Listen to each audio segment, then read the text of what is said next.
Well, hello friends, this is Tommy Oakes, and this is the Story Break.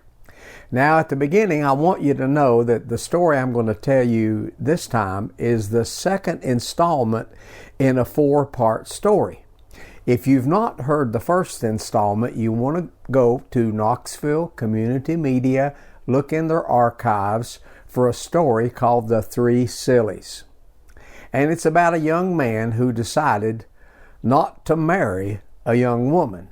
And the reason that he was not going to marry her is he thought that that girl and her mama and her daddy were 3 of the silliest people he had ever seen.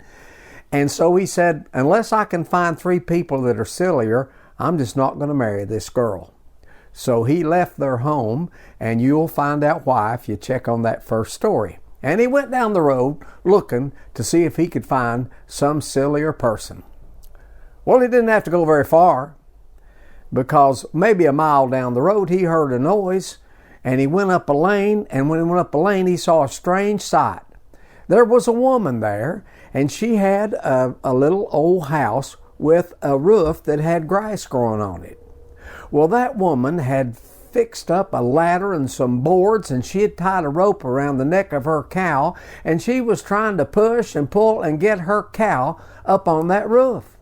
The young man said, "What are you doing?" She said, "Well, it should be obvious. My roof's got grass on it and my cow eats grass, and so I'm trying to get her to go up there and eat that grass." And the young man said, "Well, why don't you just cut the grass and throw it down to her?" She said, "That's the silliest thing I've ever heard. This cow can cut her own grass."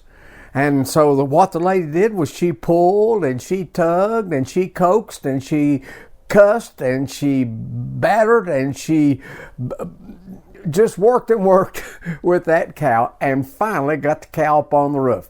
Well, when she got it up on the roof, she got herself a rope and tied it around the cow's neck and threw the rope down the chimney of the house. The young man said, "What'd you do that for?" She said, "Well, I've got some housework to do, and I'm going to go down in the house and I'm going to pull that rope out of the chimney, and if I'll tie that rope to my hand, and if the cow falls off the roof, I'll know it and come and get her." Well, the young man said, "I don't know about that." But she said, "Get on out of here and go get on about your own business." So he was walking out of the yard, and all of a sudden he heard a commotion, and he looked, and that cow had fallen off the roof and just about hung herself, and he heard an awful noise coming from inside the house. Well, he ran in the house, and that woman was nowhere to be found, except he did find her about halfway pulled up the chimney. He went up on the roof and cut that rope and let that woman get down out of that chimney. And as he walked away, he said, "Well, that's one." And that's the end of that story. He didn't find another silly person that day, but he did the next day. And I'll tell you about that next time. Be sure and check the first installment, and we'll see you. Thanks for stopping.